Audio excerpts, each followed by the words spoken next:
আপনি কি জানেন ডায়াবেটিস বা হাইপারটেনশন এই দুটো হচ্ছে কিডনির অসুখের সবথেকে কমন কজ? শুনতে থাকুন আমার কথা।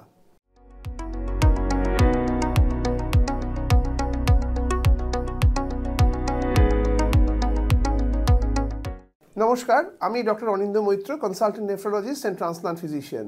আজকে আমি খুব ছোট্ট করে আপনাদেরকে ডায়াবেটিস এবং হাইপারটেনশন যে কিডনির কমন কজ সেই সম্বন্ধে 2-4 লাইন বলবো। ডায়াবেটিস, আমরা জানি যে ডায়াবেটিস মানুষের প্রচণ্ড বাড়ছে আস্তে আস্তে, এবং সেখান থেকে ডায়াবেটিক কিডনি ডিজিজ বা ডিকেডি এটাও খুব তাড়াতাড়ি ডেভেলপ করছে, যে কারণে আমাদের ডায়াবেটিস সম্বন্ধে সাবধান হওয়ার বিশেষভাবে দরকার। প্রধান কারণ হচ্ছে ডায়াবেটিস থেকে কিডনি ডিজিজ ছাড়াও অন্য অসুখগুলো যেমন হতে পারে, কিডনি ডিজিজটাও খুব সাধারণভাবেই ভীষণভাবে বাড়ছে, এবং এটা বেড়ে যাচ্ছে বলেই ডায়াবেটিসটা যদি কন্ট্রোল আমরা না করতে পারি তাহলে কিডনির অসুখ কিন্তু আমরা কোনোভাবেই কন্ট্রোলে আনতে পারবো না।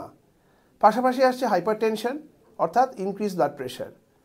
আমরা অনেক সময় দেখতে পাচ্ছি young patient, as young as let's say 20-25 বছর বয়স, যাদের হয়তো ব্লাড প্রেশারের অসুখ থাকার কথাই নয়, কিন্তু তারা জন্মেইছে ব্লাড প্রেশার অসুখ নিয়ে, এবং দেখা যাচ্ছে 20-25 বছর বয়সে যখন তারা হাইপারটেনশন অসুখটা নিয়ে ডাক্তারবাবুর কাছে আসছেন, প্রথমবার ডায়াগনোজড, মাইন্ড ইউ প্রথমবার ডায়াগনোজড, এবং দেখা যাচ্ছে সেখানে হাইপারটেনশন ডায়াগনোসিস হওয়ার সঙ্গে সঙ্গে কিডনির অসুখটাও ধরা পড়ছে এবং তার স্টেজটা অনেক দূর এগিয়ে গেছে।